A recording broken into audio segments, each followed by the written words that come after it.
എടി നന്ദി വേണോടി നന്ദി. ഈ കിഴക്കേതിൽ സുന്ദരേശൻ വന്നില്ലായിരുന്നെങ്കിൽ നീ ഇപ്പോഴും കൂമ്പടഞ്ഞ തെങ്ങ് പോലെ മൂത്ത് നരച്ച് നിന്നു പോയനെ.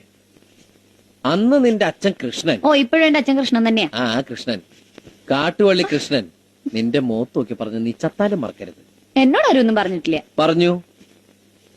മോളെ രാധാമണി, സുന്ദരേശനെ പോലെ സുന്ദരനും സുശീലനുമായ ഒരു ചെറുപ്പക്കാരനെ നിനക്ക് ഇനി കിട്ടില്ല. അയ്യടാ സുന്ദരൻ കണ്ടേച്ചാലും മതി. ആ അതെടി ബോറടിക്കും. കല്യാണം കഴിച്ച മാസങ്ങൾ കഴിയുമ്പോഴേക്കും ഭാര്യമാർക്കെല്ലാം ഭർത്താക്കന്മാരെ ബോറടിച്ചു തുടങ്ങും. എന്റെ ചേട്ടൻ ചേട്ടത്തിയമ്മയ്ക്ക് ആഴ്ചയിൽ സാരി മേടിച്ചു കൊടുക്കുന്ന പോലും ആ ബോറടി അങ്ങോട്ട് ഒഴിവാക്കാനാണ്. പിന്നെ ഒരു ആശ്വാസം, നമുക്ക് ആ ബോറടി തുടങ്ങിയിട്ടില്ലല്ലോ.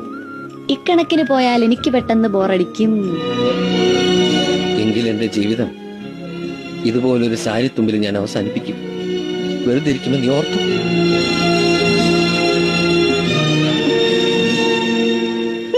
വെറുതെ പേടിച്ച ഞാൻ അതിനെ ഒറ്റയ്ക്ക് പോവോ? പോവാണെങ്കിൽ ഞാൻ നിന്നെ കൊണ്ടല്ലേ പോവൂ. എന്റെ മോള് ഇന്നുകൂടി ആ പരിപ്പുടെ അടുത്ത് കഴിക്കും. കണക്കൂട്ടി കഴിഞ്ഞില്ലേ? എന്റെ എല്ലാ കണക്കൂട്ടിലും തെറ്റിക്കൊണ്ടിരിക്കാമേ. കണക്കണക്കിനായിരുന്നു പറയരുത്.